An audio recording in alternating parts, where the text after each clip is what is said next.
In the darkest corners of the galaxy, where civilizations whisper about nightmares made flesh, there exists a universal truth that even the most hardened assassins dare not speak aloud. Never accept a contract on a human. The Void Runners learned this the hard way when their entire guild vanished after targeting a single human merchant. The Shadow Collective's most elite killers simply disappeared when they tried to eliminate a human diplomat. Even the dreaded Nexary death cults, beings who worship extinction itself, refused to so much as look at a human contract. But why? What makes these seemingly ordinary bipeds so terrifying that the galaxy's most feared assassins would rather face a sun going supernova than accept payment to kill even one human?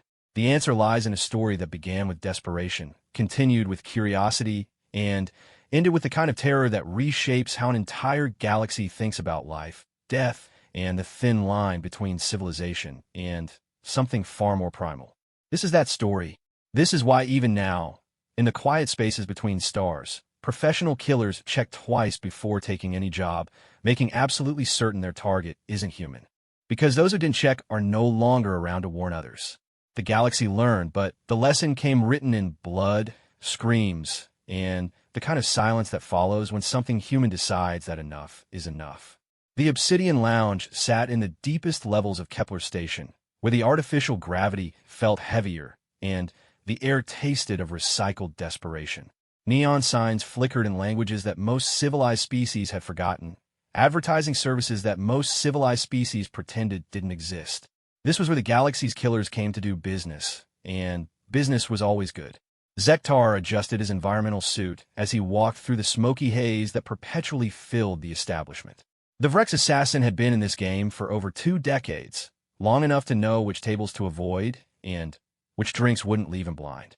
His reputation preceded him through the lounge like a cold wind, other patrons unconsciously stepping aside as his 4 eyes swept the room with practiced efficiency. He spotted his contact immediately. The figure sat alone in booth 7, shrouded in the kind of expensive privacy feel that cost more credits than most beings saw in a lifetime. Zektar slid into the opposite seat, his chitinous armor clicking softly against the synthetic leather. "You're late," the figure said. The voice was mechanically distorted, but Zektar could detect the underlying tension of someone trying very hard to appear calm. "Traffic," Zektar replied, though they both knew he'd spent the extra time running security checks on this mysterious client. What he'd found had been interesting. Whoever this was had enough connections to book the Obsidian Lounge's most expensive private booth and enough credits to afford Zektar services, but their identity remained frustratingly opaque. "Let's talk business." A data pad slid across the table. Zektar picked it up with one of his secondary arms, while keeping his primary weapons free out of habit. The contract details began scrolling across the screen, and what he read made his mandibles twitch with interest. "Marcus Chun," he read aloud. "Human, 34 standard years old, currently residing on Avalon Prime." He looked up at the shadowy figure. "This is a human contract. Is that a problem?" The distorted voice carried a note of challenge. Zektar's 4 eyes blinked in sequence as he processed the information. He'd heard whispers, of course, stories that filtered through the underworld like ghost tales. Other assassins talking about human contracts going wrong, about entire operations disappearing without trace. But Zektar had always assumed these were just the usual paranoid fantasies that plague their profession. "Humans aren't particularly difficult targets," he said slowly.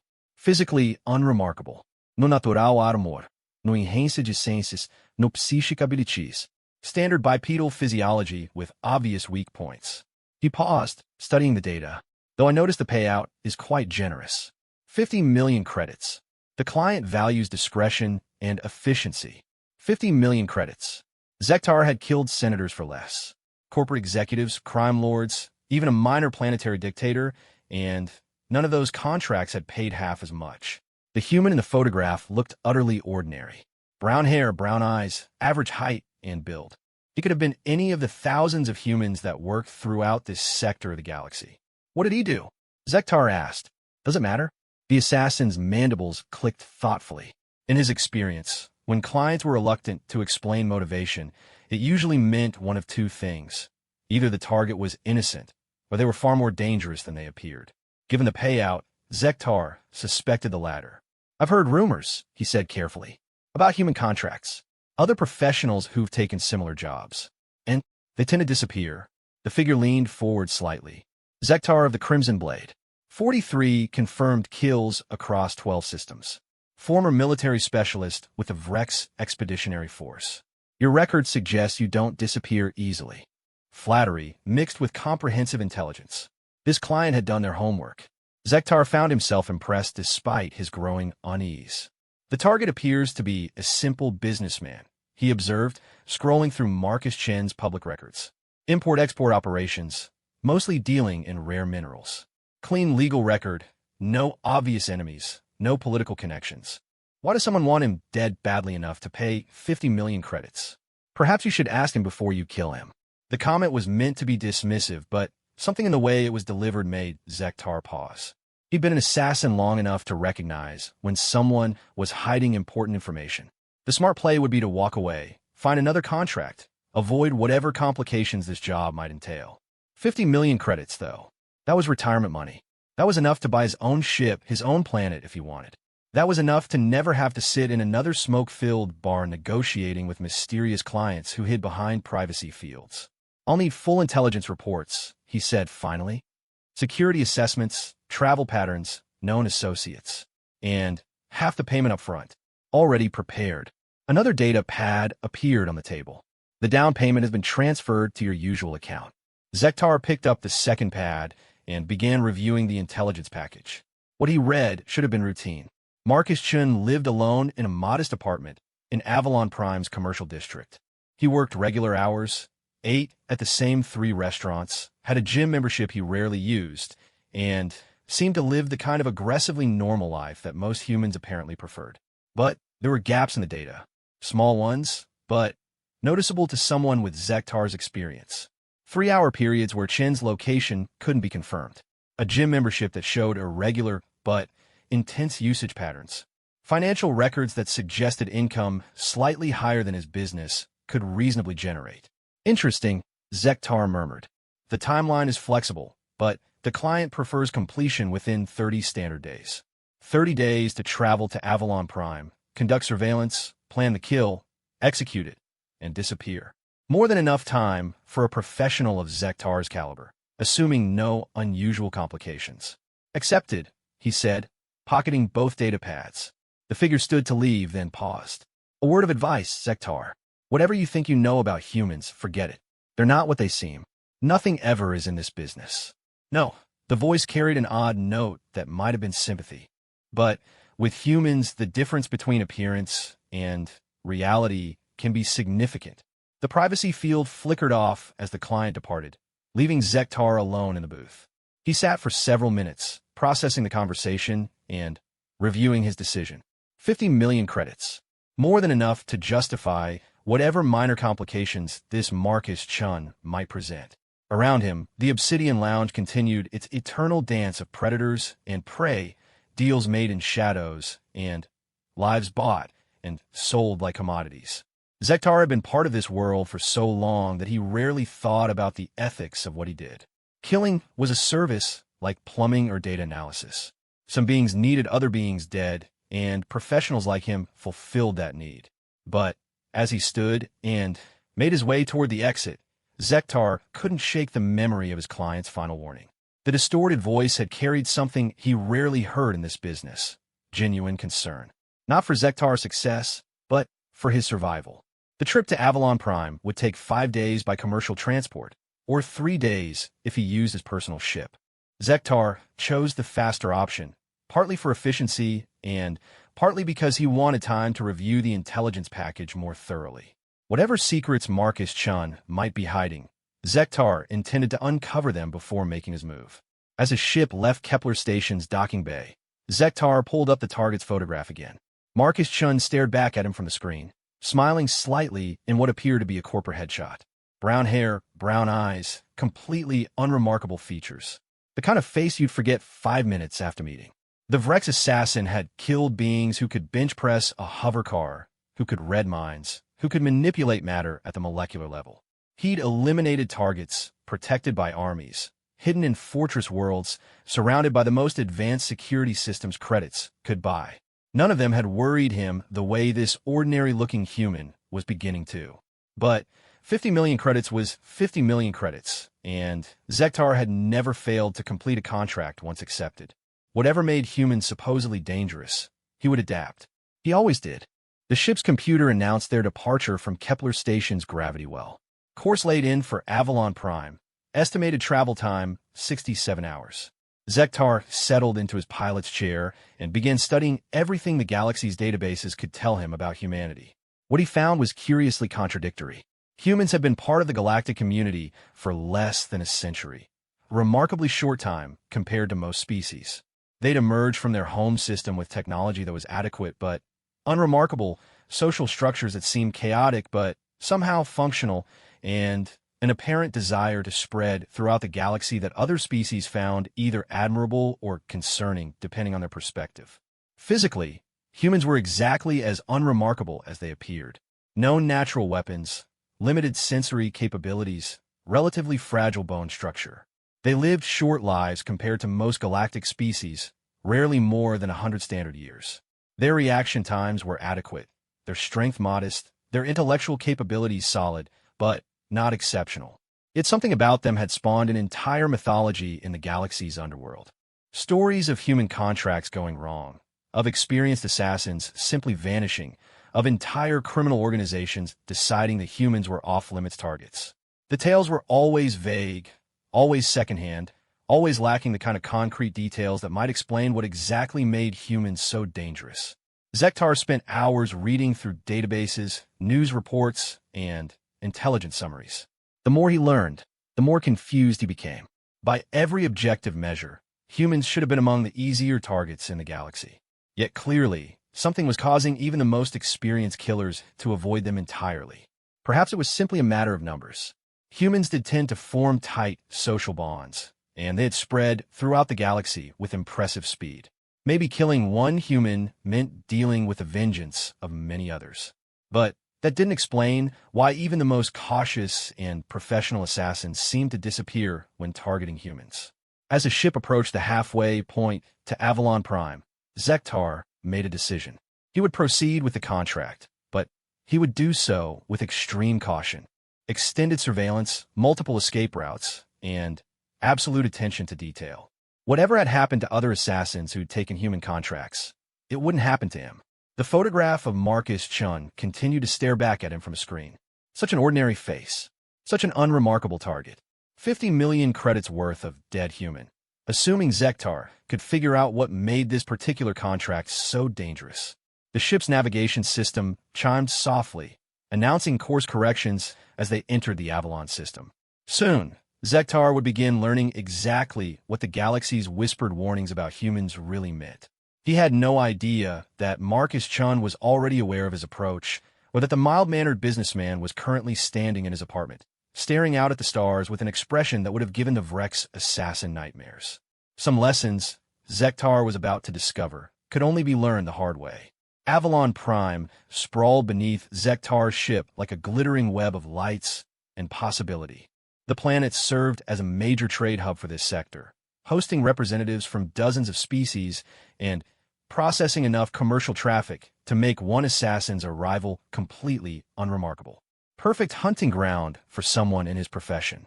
The customs inspection was perfunctory. Zektar's credentials identified him as a mineral survey specialist from the Vrek's Collective, complete with fabricated work history and legitimate-looking business permits. The bored human official who stamped his entry documentation barely looked up from her terminal. "Purpose of visit?" she asked in the mechanical tone of someone who'd asked the same question thousands of times. "Geological survey of the northern continent. Rare earth elements. Duration of stay? 2 weeks, possibly 3 depending on what we find."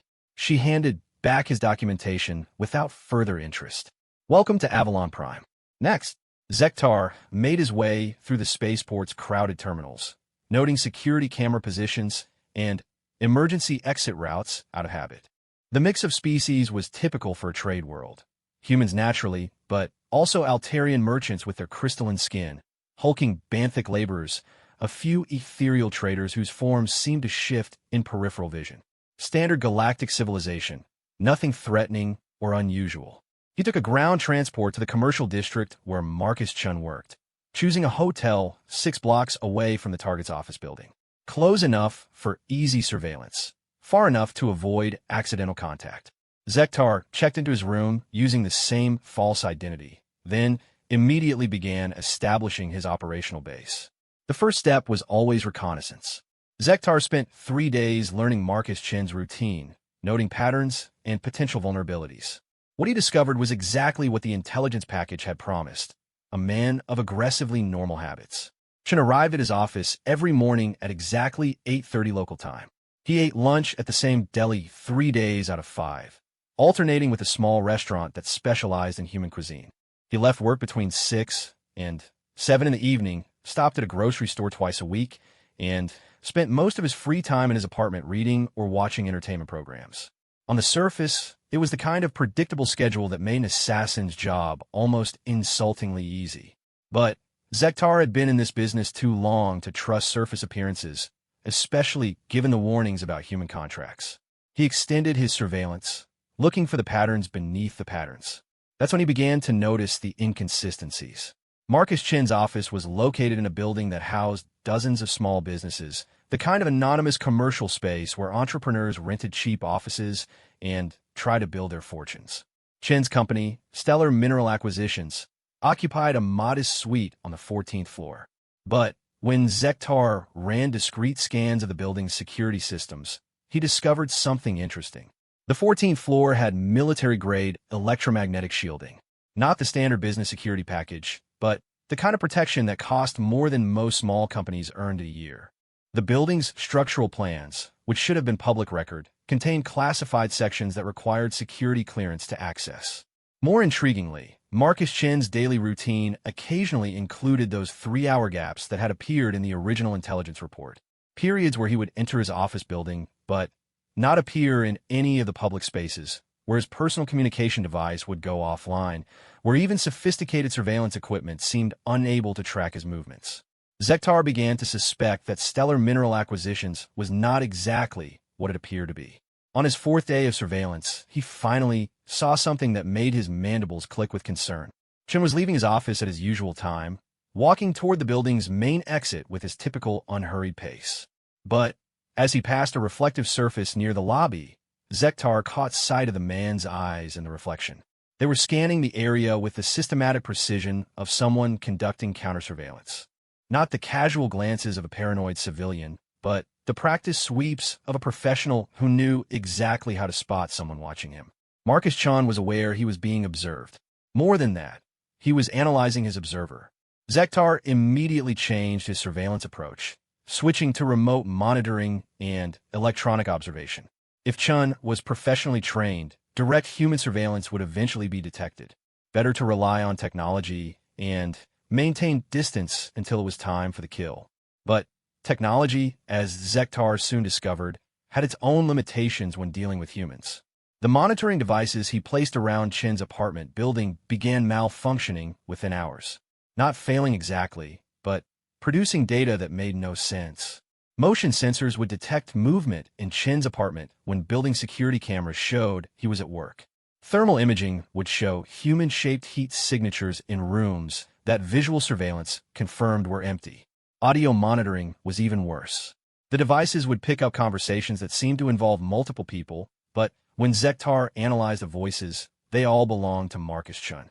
Not recordings or digital manipulation, but actual real-time speech from the target, apparently having complex discussions with himself.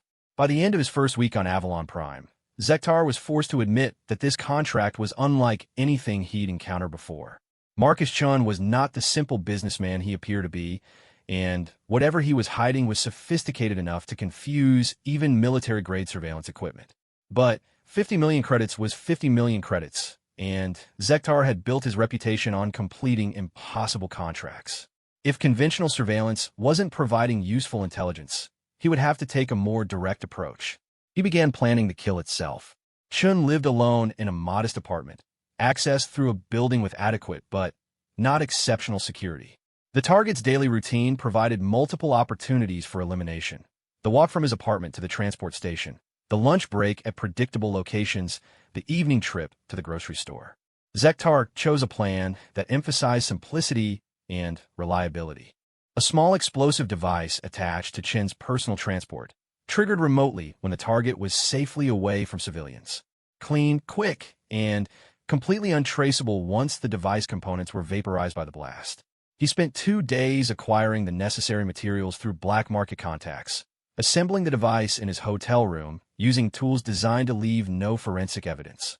The explosive was military-grade, powerful enough to destroy a small building, but compact enough to hide in a device the size of a credit chip. On a Tuesday evening, Zektar followed Marcus Chun to the grocery store, watching from a distance as the human completed his weekly shopping routine. The target's personal transport was parked in the store's lot, unguarded and easily accessible. Perfect. Zektar waited until Chun was inside the store, then approached the vehicle with professional calm. The explosive device was hidden in his palm, ready to be attached to the transport's undercarriage in a matter of seconds. He knelt beside the vehicle, ostensibly checking something on his own equipment while actually placing the device. "Excuse me," said a voice behind him. Zektar's blood turned to ice. He hadn't heard footsteps, hadn't detected any approach. His enhanced senses should have warned him of anyone coming within 10 meters, but somehow Marcus Chun was standing directly behind him. "I think you dropped something," Chun continued in a conversational tone. Slowly, Zektar stood and turned around. The human was holding the explosive device in his open palm, examining it with what appeared to be professional interest. "Interesting design," Chun observed. "Remote trigger, military-grade compounds, probably enough power to take out half the parking lot. Very neat work." Zektar's hand moved toward his concealed weapon, but stopped when he realized that Marcus Chun was no longer alone. 3 other humans had appeared around the parking area, moving with the fluid coordination of a well-trained team. They looked like shoppers, like random civilians, but Zektar's experience told him they were anything but random. "Who are you?" the Vrex assassin asked. Marcus Chun smiled, and for the first time since arriving on Avalon Prime, Zektar saw something in the man's expression that wasn't mild-mannered businessman. It was the look of a predator who had just cornered particularly interesting prey. "That's a very good question," Chun replied. "But perhaps we should discuss it somewhere more private. My colleagues, and I would very much like to know who sent you, and why they want me dead. I don't give up client information." "Oh, I'm sure you'll make an exception in this case." The way Chun said it made Zektar's chitin crawl. There was no threat in the human's voice, no anger or intimidation. Just absolute confidence that he would get exactly what he wanted. "You're not a mineral trader," Zektar said. "No, I'm not." Chun pocketed the explosive device with casual ease. "Just like you're not a geological surveyor. The question is what we do about that mutual deception." Zektar considered his options. He was outnumbered, his primary weapon was compromised, and he was beginning to suspect that Marcus Chun represented something far more dangerous than a simple businessman. But he was still a professional assassin with over 20 years of experience. Whatever game these humans were playing, he wasn't ready to concede defeat. "What do you want?" he asked. "As I said, we want to know who sent you. But we also want to understand something else." Chen's expression grew curious. "You're not the first assassin to accept a contract on me, but you might be the first to get this far. Most of the others never even made it to Avalon Prime." A chill ran down Zektar's spine. What happened to them? They discovered that taking contracts on humans isn't quite as simple as their employers suggested. Chun gestured to his companions, who began moving closer with practiced coordination. "See, the thing about humans that most of the galaxy doesn't understand is that we're very, very good at learning from our mistakes.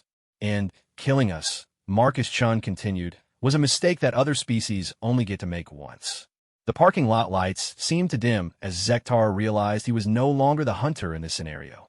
Somehow, without his knowledge, he had become the prey. The careful professional who had eliminated targets across 12 star systems was now facing humans who had apparently been expecting him all along. "Your employers know something they're not telling you," Chun said conversationally. "About what we really are, about what we're really capable of. They're using you to test something, and I suspect they don't particularly care whether you survive the experiment." Zektar's secondary arms slowly moved toward his backup weapons, but stopped when he realized that all 3 of Chen's companions had somehow acquired firearms without him noticing. Military-grade energy weapons that definitely hadn't been their moments before. "I'd recommend against that," Chen observed mildly. "My team gets nervous when assassins reach for weapons, and Nervous humans can be quite unpredictable. For the first time in his professional career, Zektar found himself completely outmaneuvered. These humans had not only detected his surveillance and avoided his attack, but they'd managed to reverse the entire situation without him even realizing what was happening. "What are you?" he asked. Marcus Chun smiled again, and this time there was something in his expression that made Zektar understand why other assassins had simply vanished when targeting humans. "We," Chun said softly, "are what happens when someone makes the mistake of trying to kill us." The grocery store's automatic doors hissed open as more shoppers emerged, and Zektar realized that every single one of them was now looking directly at him with the same predatory awareness he'd seen in Marcus Chen's eyes.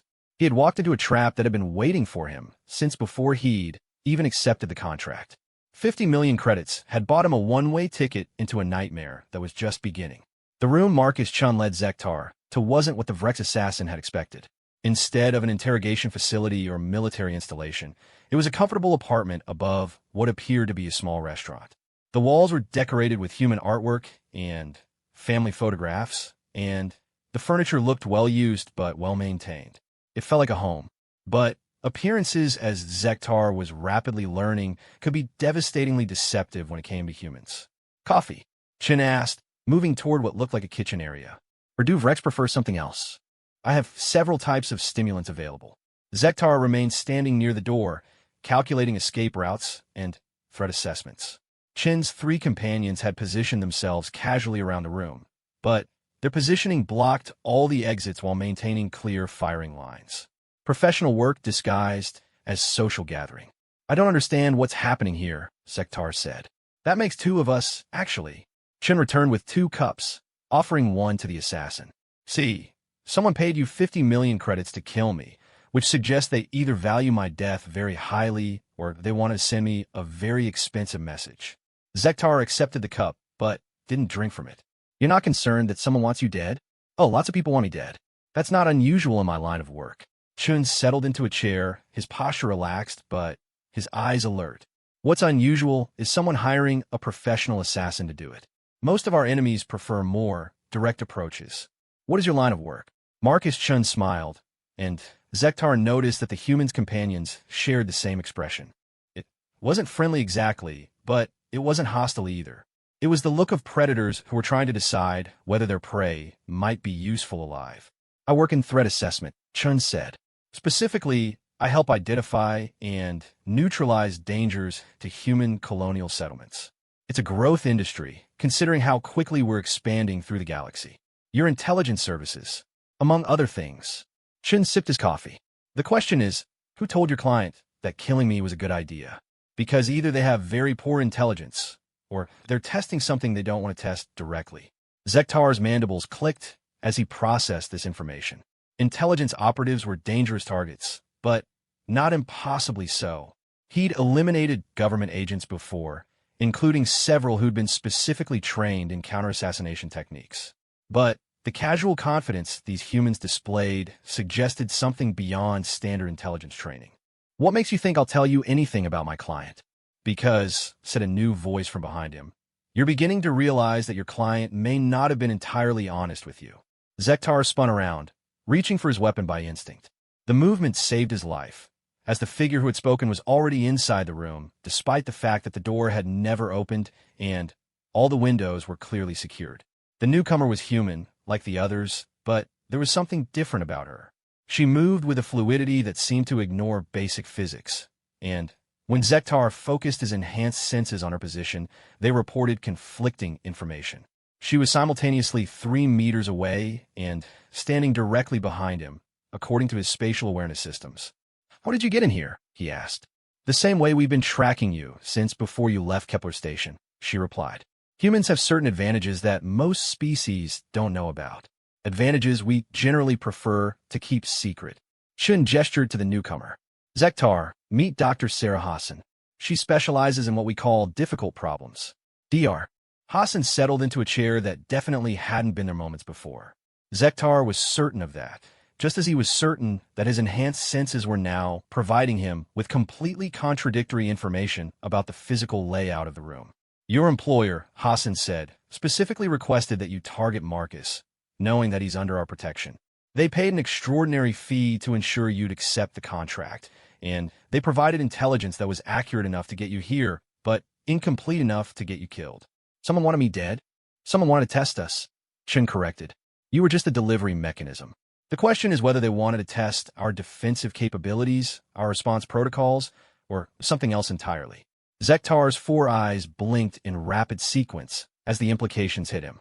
Professional paranoia was one thing, but this suggested a level of manipulation that went far beyond a simple assassination contract. Someone had paid 50 million credits to use him as an unwitting probe against human intelligence operations. Who would do that, he asked. That's what we'd like to find out.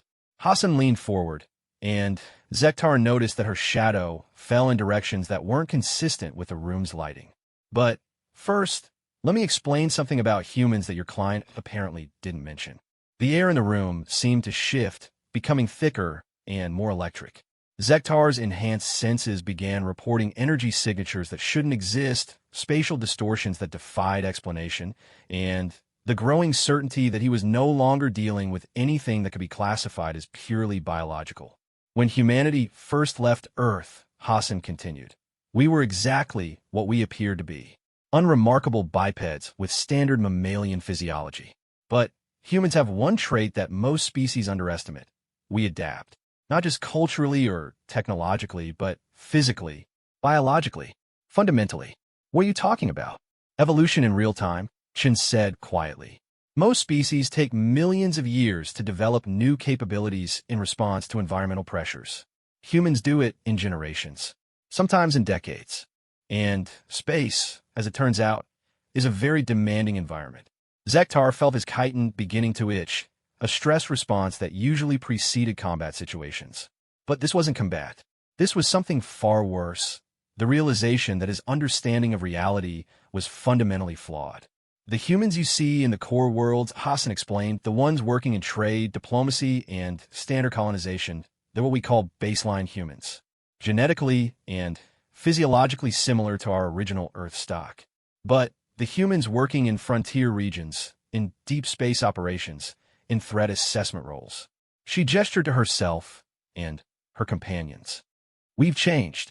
The room's lighting shifted, and Zektar realized that the change wasn't coming from the fixtures. Hassan's companions were generating their own illumination, their skin giving off a soft phosphorescence that hadn't been visible before. More disturbing, their shadows were moving independently, stretching and contracting in patterns that suggested intelligence. Enhanced humans, Chen said. Evolutionary adaptations that allow us to survive and operate in environments that would kill our baseline cousins. Improved spatial awareness, enhanced pattern recognition, limited precognitive abilities, and what our scientists politely call quantum consciousness. That's impossible. So, is faster-than-light travel, gravity manipulation, and half the technologies this galaxy takes for granted? Hassan smiled, and Zektar noticed that her teeth were now showing a faint luminescence. The universe is full of impossible things. Humans just decided to become one of them. Zektar's training told him to remain calm, to process this information analytically, to look for weaknesses and exploit opportunities. But his survival instincts were screaming warnings that grew louder with every passing moment. What do you want from me? He asked. Information about your client, Chen replied. But also something else. You see, very few people in the galaxy know about enhanced humans. The knowledge is restricted, classified at levels that most governments don't even acknowledge exist. Yet someone knew enough to send you after Marcus specifically, Hassan added. Someone who understood exactly what they were doing and exactly what response they would provoke. Zektar reviewed his memory of the contract meeting, trying to identify clues he might have missed. His client's reluctance to explain motivation, their comprehensive intelligence about his own background, the warning about humans being different from what they seemed. They knew, he said slowly. My client knew you weren't ordinary humans. Which means, Chan said, they have access to classified information about our capabilities. Information that should only be available to a very small number of entities. Other enhanced humans, Hassan continued. Certain levels of human intelligence services, and the species that humanity has formal threat assessment agreements with. What kind of agreements? The 3 enhanced humans exchanged glances, and Zektar noticed that the exchange seemed to involve more than just visual communication. Something passed between them that his senses couldn't detect, but could somehow feel. The kind of agreements, Chin said carefully, that exist when one species discovers that another species might eventually pose an existential threat to galactic civilization. The temperature in the room dropped several degrees, and Zektar's chitin began conducting the cold with uncomfortable efficiency. He was beginning to understand that this conversation was heading toward revelations that might be more dangerous than any assassination contract. What are you saying? I'm saying that enhanced humans are still human, which means we still carry human psychology, human emotions, and human responses to threat. Hassan's voice carried a note of something that might have been sadness. And one of the most fundamental human responses to threat is to eliminate it completely. The galaxy's criminal underworld has figured out that human contracts tend to go badly, Chen added. But they think it's because humans are better at self-defense than most species, or because we have better security services.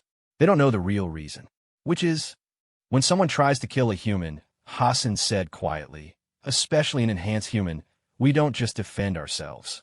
We don't just retaliate. We track down everyone involved in the threat, everyone who helped plan it, everyone who could potentially pose similar risks in the future. And then, we remove them from existence so thoroughly that most people assume they simply vanished. Zektar's four eyes focused on Hassan with growing horror.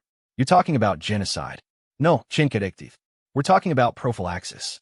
When humanity identifies a genuine threat to our species' survival, we don't negotiate, we don't compromise, and we don't leave loose ends. We solve the problem permanently and completely. The Void Runners, Hassan continued, discovered this when they targeted a human merchant convoy. 43 professional killers, spread across 12 systems, operating under complete operational security. We found every single one of them within 6 months. What happened to them? They no longer exist, Chun said simply. Not just dead, but removed from existence so completely that even their DNA has been scrubbed from galactic databases. As far as the universe is concerned, they never lived at all. Zektar realized that his mandibles were clicking uncontrollably, a stress response he hadn't experienced since his first combat operations decades ago. The casual way these humans discussed wholesale elimination was more terrifying than any direct threat could have been. So when someone hires an assassin to target an enhanced human, Hassan concluded, they're not just risking the assassin's life. They're risking the complete obliteration of everyone connected to the contract, everyone who provided support, and anyone who might pose similar threats in the future. Your client, Chun said, either doesn't know this, or they're counting on it. Either way, they've made a mistake that's going to cost them everything. The room fell silent as Zektar processed the implications. His contract hadn't been an assassination job. It had been the opening move in some kind of war between forces he didn't understand, using him as an expendable pawn. But the enhanced humans weren't finished with their revelations yet. There's something else you need to understand, Hassan said, about what happens to people who learn about enhanced humans and what we're capable of. Zektar felt his survival instincts shift into overdrive. What do you mean? I mean, Chun said gently, that we have a very serious problem. You now know classified information that could destabilize galactic civilization if it became public knowledge. Information that we've killed entire organizations to protect.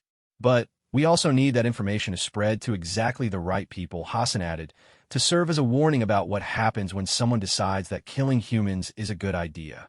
The enhanced humans smiled in unison, and Zektar realized that he was about to learn exactly what the galaxy's whispered warnings about human contracts really meant.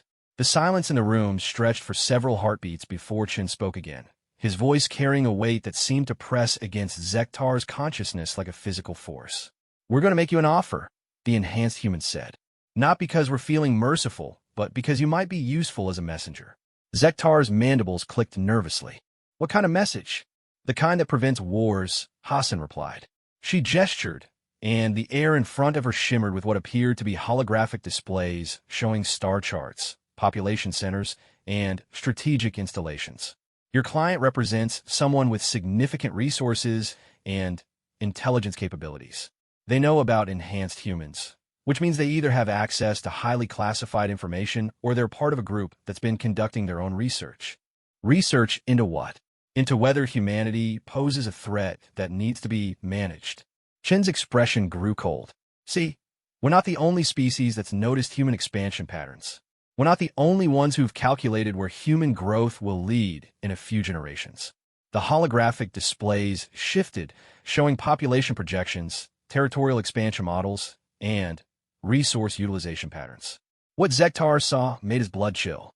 If the projections were accurate, human expansion would result in contact or competition with virtually every major species in the galaxy within the next century. Most species, Hassan continued, have decided that peaceful coexistence is preferable to conflict. Humans make good trading partners, reasonable neighbors, and we're useful against common threats like the Devourers from the Galactic Rim. But some species, Chen added, have looked at our growth patterns and decided that we're a threat that needs to be eliminated before we become too powerful to stop. And they're testing your capabilities? Using expendable assets like professional assassins, Hassan confirmed. They want to know what our defensive capabilities are, how we respond to threats, and whether we can be intimidated or deterred by selective targeting. Zektar processed this information with growing unease. If he understood correctly, his 50 million credit contract had been part of an intelligence operation designed to probe human military capabilities. He'd been sent to his death not to kill Marcus Chun, but to discover how humans would react to the attempt. What are you going to do about it? That depends, Chun said, on whether you're willing to help us send the right message. The holographic displays shifted again, now showing what appeared to be real-time surveillance data from multiple star systems. Space stations, military installations, civilian colonies, all being monitored with a precision that suggested surveillance capabilities far beyond what any single species should possess. We know who hired you, Hassan said quietly. The contract was placed by an intermediary working for the Hegemony Council, a coalition of older species who've decided that human expansion needs to be stopped before it threatens their established territories. The hegemony represents approximately 40% of galactic civilization, Chen added. 12 major species, hundreds of colonies, military forces that could theoretically overwhelm any single opponent. They're planning a preemptive strike. They're planning to test whether a preemptive strike would be necessary, Hassan corrected. Your contract was just the first probe. If you'd succeeded in killing Marcus, they would have escalated to targeting human colonies, infrastructure, maybe civilian populations. Zektar felt his chitin crawling with a sensation he couldn't identify. And if I'd failed? They expected you to fail, Chen said bluntly. They wanted to see how we'd respond to the threat, what capabilities we'd reveal, whether we'd retaliate, and how extensively. But they made a critical error in their calculations, Hassan added. They assumed that enhanced humans operate under the same psychological and strategic constraints as baseline humans. The room's temperature dropped another several degrees, and Zektar noticed that his breathing was beginning to produce visible vapor. Whatever the enhanced humans were doing to manipulate their environment, it was becoming more pronounced as their emotional state shifted. What kind of error? They assumed we'd respond proportionally, Chen explained. Kill one of us, we kill one of them. Attack a colony, we attack a colony. Standard military doctrine based on escalation management and political consideration. But enhanced humans don't operate under political constraints, Hassan continued. When we identify an existential threat to humanity, we don't escalate. We don't negotiate. We don't show restraint. We solve the problem completely. The holographic displays shifted one final time, now showing what appear to be detailed intelligence profiles of every member of the Hegemony Council. Personal information, family connections, strategic assets, financial networks, everything necessary to dismantle their entire civilization from within. The Hegemony Council thinks they're conducting a careful intelligence operation, Chen said. What they're actually doing is providing us with justification to eliminate a threat to human survival. Zektar stared at the intelligence profiles, recognizing several faces from galactic news reports. These were some of the most powerful individuals in the galaxy, beings who controlled the economic and military resources of entire star systems. You're talking about assassinating the leadership of 12 species? No, Hassan replied. We're talking about removing a threat to humanity's continued existence. The method is irrelevant. That would destabilize the entire galaxy.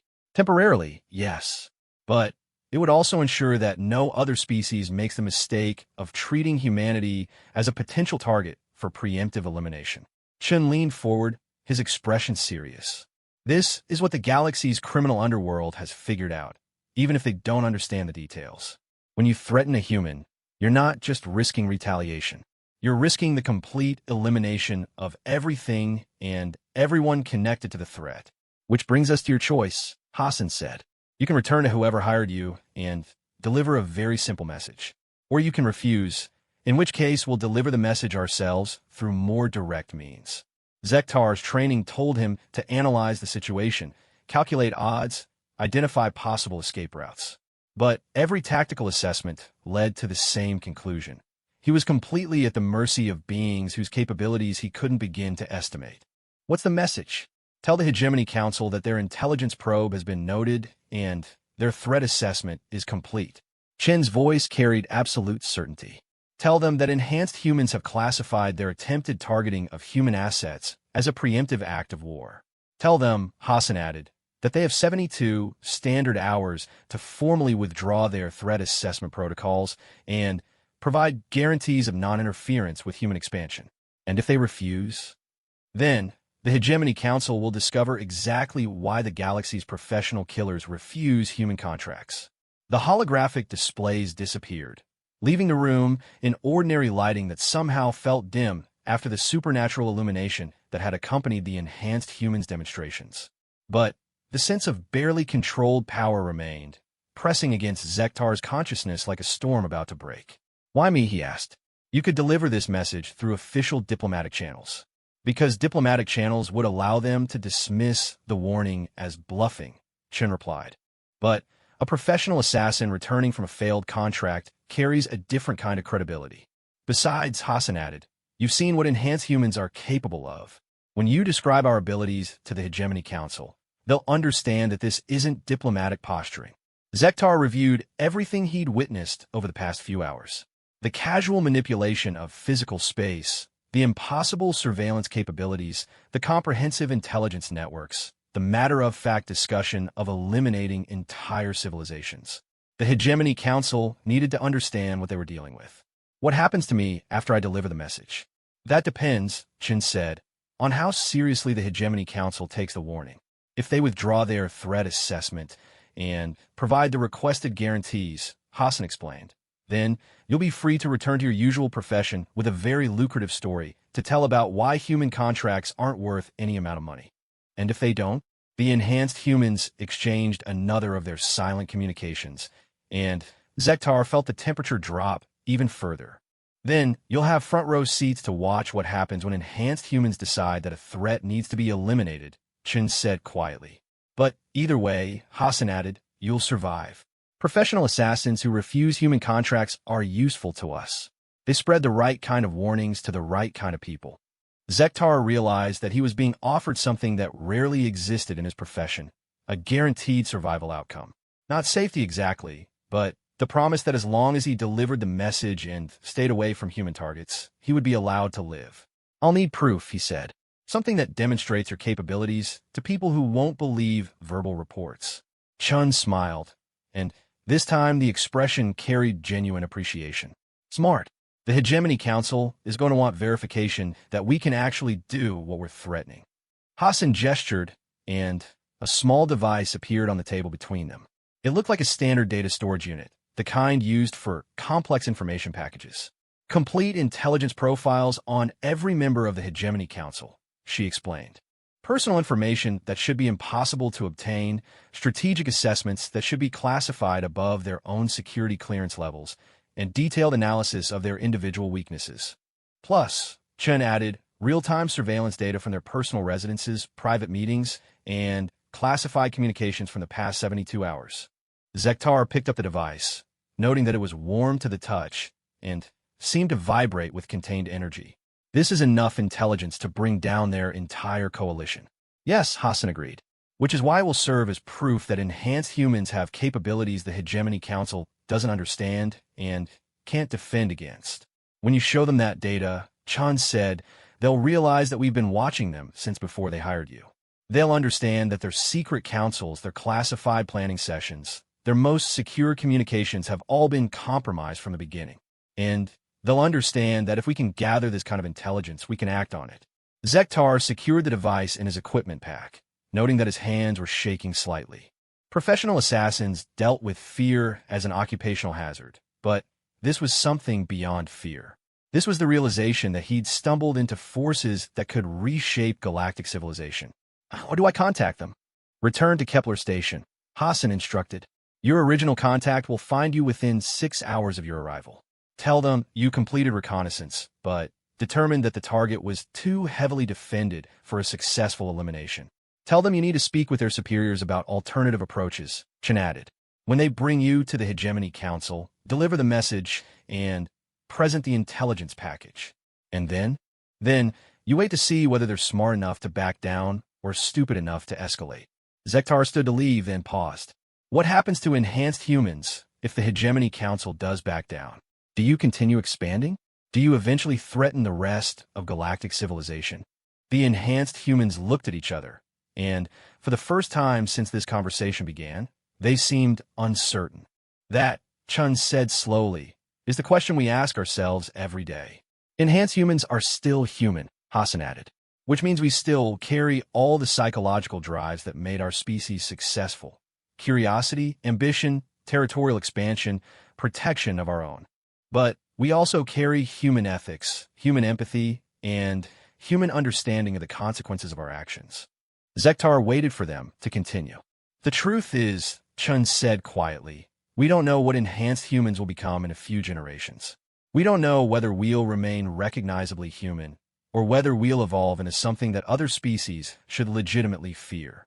Which is why, Hassan concluded, the galaxy's response to humanity's expansion is so important. If other species treat us as partners and equals, we'll probably remain partners and equals. But if they treat us as threats to be eliminated, she didn't need to finish the statement. Sektar understood perfectly. The Hegemony Council's preemptive strike assessment wasn't just a military calculation. It was a test that would determine what enhanced humans became. I'll deliver the message, he said. As Zektar left the apartment, he realized that he was carrying more than just a warning to the Hegemony Council. He was carrying the future of galactic civilization, balanced precariously on whether 12 species could overcome their fear and choose cooperation over conflict. The stakes had never been higher, and the 72-hour countdown had already begun. The journey back to Kepler Station felt longer than the trip to Avalon Prime, even though Zektar's ship covered the distance in record time. The data device Hassan had given him seemed to pulse with malevolent energy from his equipment pack, and every hour that passed brought the galaxy closer to a confrontation that could reshape civilization. Zektar spent the travel time reviewing everything he'd learned about enhanced humans, trying to separate demonstrable facts from propaganda designed to intimidate him. But the more he analyzed their capabilities, the more convinced he became that Chun and Hassan had been understating their abilities, not exaggerating them. The surveillance data alone represented technology beyond anything the Hegemony Council possessed. The casual manipulation of physical space suggested mastery of forces that most species barely understood. And the comprehensive intelligence networks indicated resources that spanned the galaxy. If the enhanced humans were bluffing, it was the most sophisticated deception Zektar had ever encountered. If they weren't bluffing, the Hegemony Council was about to discover that they'd severely underestimated their target. Kepler Station appeared on his navigation display like a sprawling metallic city floating in the void. The same mix of legitimate commerce and shadowy dealings that had characterized the station during his previous visit, but now Zektar saw it differently. Every ship could be carrying human agents. Every transaction could be monitored by enhanced human surveillance. Every conversation could be compromised. He docked at the same bay he'd used before, noting that his arrival was processed with the same bureaucratic efficiency as always. But as he made his way through the station's corridors, Zektar felt the weight of invisible observation. The enhanced humans were watching, waiting to see whether the Hegemony Council would be wise enough to accept their warning. The Obsidian Lounge was busier than during his previous visit, filled with the kind of beings who conducted business in shadows and spoke in codes. Zektar took a table near the back, ordered a drink he didn't intend to consume, and waited. His contact found him within 4 hours. Zektar of the Crimson Blade. The voice was different this time, unfiltered by electronic distortion. The speaker was a Vorthack, one of the galaxy's older species, with crystalline skin that reflected the lounge's neon lighting in prismatic patterns. I completed reconnaissance, Zektar said without preamble. The target is not viable for standard elimination protocols. The Vorthack's optical organs focused on him with uncomfortable intensity. Explain. Enhanced security systems, professional counter-surveillance capabilities, and protective assets that weren't included in the original intelligence package.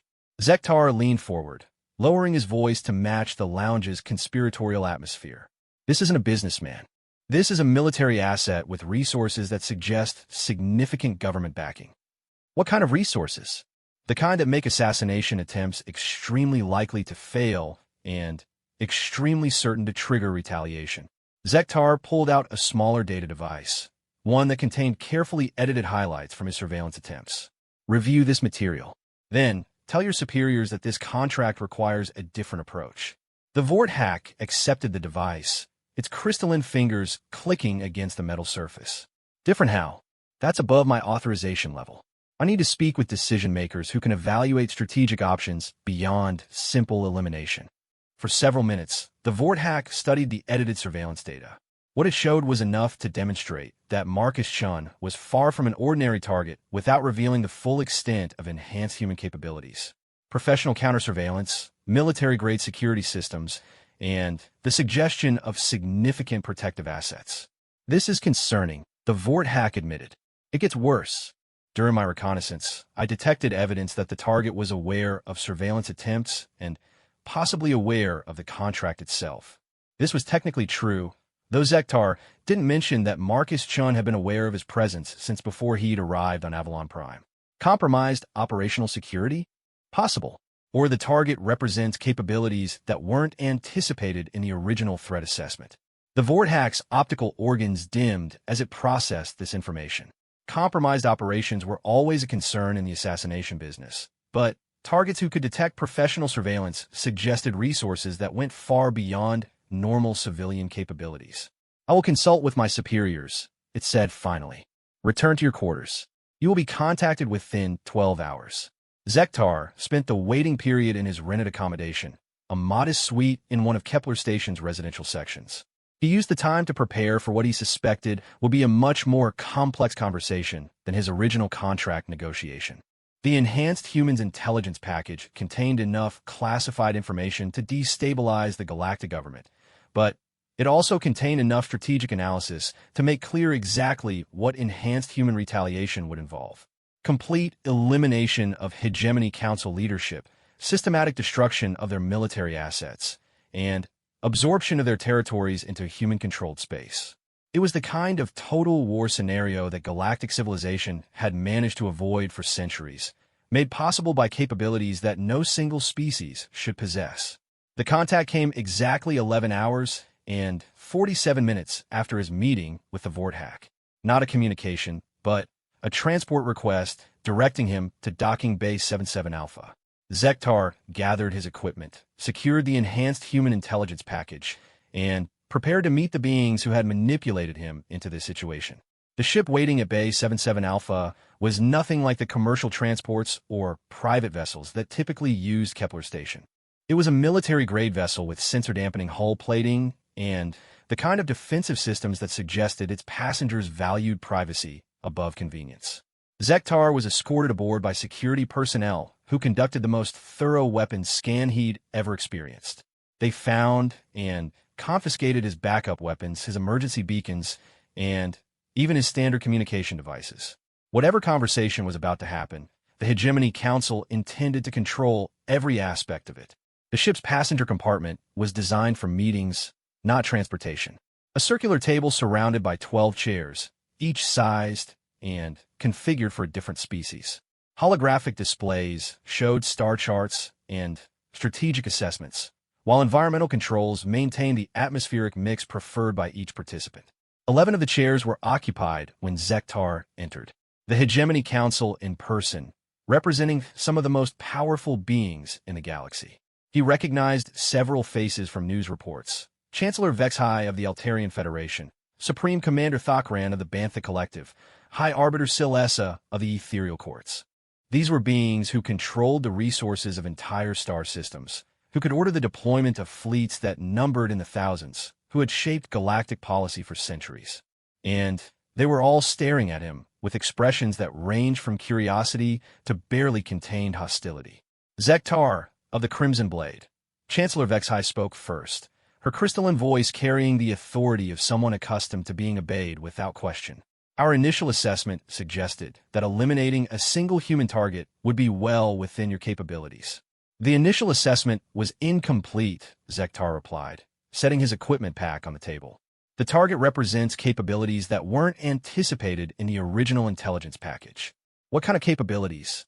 Instead of answering directly, Zektar activated the enhanced human intelligence device. The holographic displays around the room flickered, then filled with detailed intelligence profiles of every council member present. The silence that followed was absolute. Supreme Commander Thakran was the first to recover. How did you obtain classified intelligence files? I didn't, Zektar said. The target's protective assets provided this material as a demonstration of their surveillance capabilities. High Arbiter Sil Essa leaned forward, her ethereal form shimmering with what appeared to be distress. This intelligence is classified above our own security clearance levels. Some of it shouldn't exist at all, Chancellor Vexhai added, studying her own profile with growing alarm. These personal details, these strategic assessments, these are drawn from conversations that took place in completely secure environments. Zektar let them review the intelligence package for several minutes before delivering the enhanced human's message. The more they understood about the scope of the surveillance, the more credible the threat would become. There's more, he said finally.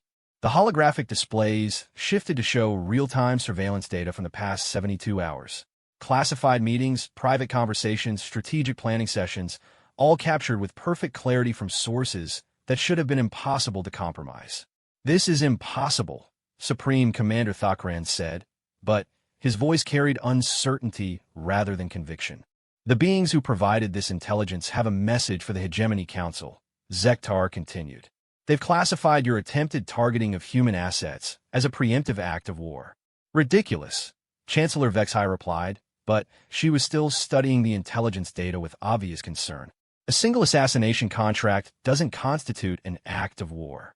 According to human threat assessment protocols, it does. You have 72 hours to formally withdraw your threat assessment protocols and provide guarantees of non-interference with human expansion. The council members exchanged glances that carried centuries of diplomatic experience. They were trying to determine whether this was legitimate threat assessment or sophisticated bluffing. And if we refuse, High Arbiter Silessa asked, then the enhanced humans will demonstrate exactly why the galaxy's professional killers refuse human contracts. Zektar activated the final component of the intelligence package. The holographic displays now showed detailed strike plans targeting every Hegemony Council asset throughout the galaxy. Military installations, civilian colonies, economic networks, even the personal residences of Council family members. But these weren't theoretical plans. They were operational orders with timelines, resource allocations, and probability assessments.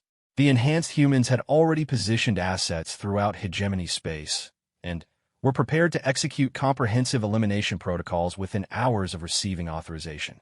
Complete strategic annihilation, Chancellor Vexhai read from the display. Elimination of leadership, destruction of military assets, absorption of territorial holdings. This level of preparation, Supreme Commander Thakran observed, would have required years of planning and resource allocation. Which means, High Arbiter Silessa concluded, that humans have been anticipating this confrontation since before we began our threat assessment. The implications hung in the air like a toxic cloud. The Hegemony Council had believed they were conducting a careful intelligence operation, but the enhanced humans had been preparing for total war since before the first contract was placed. How many humans possessed these capabilities? Chancellor Vexhai asked. Unknown, Zektar replied honestly. But the ones I encountered suggested that enhanced human capabilities are more widespread than previously estimated. Define enhanced.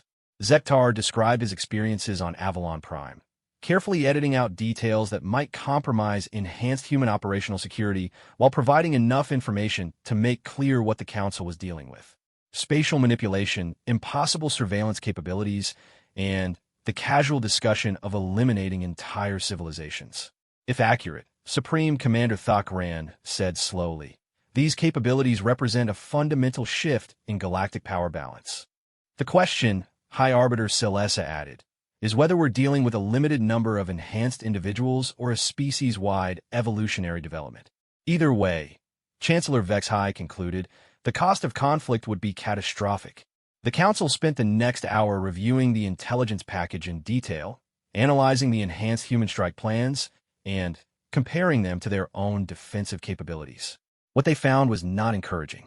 Enhanced human planning demonstrated comprehensive knowledge of hegemony military assets, detailed understanding of their strategic weaknesses, and the ability to coordinate simultaneous strikes across hundreds of star systems. The kind of operational capability that should have been impossible for any single species to achieve. We need more information, Supreme Commander Thakran said finally. The 72-hour deadline doesn't allow for extended intelligence gathering, Zektar pointed out. You need to make a decision based on available information. What do you recommend? Chancellor Vexhai asked. The question surprised him. Professional assassins didn't usually provide strategic advice to galactic leaders. But the enhanced humans had apparently anticipated this moment. The beings I encounter made it clear the human response depends on how other species approach them, Zektar said. If you treat them as partners, they'll remain partners. If you treat them as threats to be eliminated, they'll become exactly that. And if we withdraw our threat assessment, then enhanced humans will continue their expansion through normal diplomatic and economic channels. No different from any other growing species. High Arbiter Celeste's form shimmered with what appeared to be consideration. But eventually, human expansion will bring them into direct competition with established territories. Eventually, every species encounters resource competition, Zektar replied. The enhanced humans suggested that how that competition is managed depends on relationships established beforehand. The Council deliberated for another 30 minutes before reaching their decision. We will withdraw the threat assessment protocols, Chancellor Vexhai announced. Human expansion will be monitored through normal diplomatic channels, and territorial disputes will be resolved through established arbitration procedures. What about guarantees of non-interference? The Hegemony Council formally recognizes human territorial claims and expansion rights under standard galactic law, Supreme Commander Thakran said. We will not conduct further covert operations against human assets. Zektar felt relief wash over him like a physical force.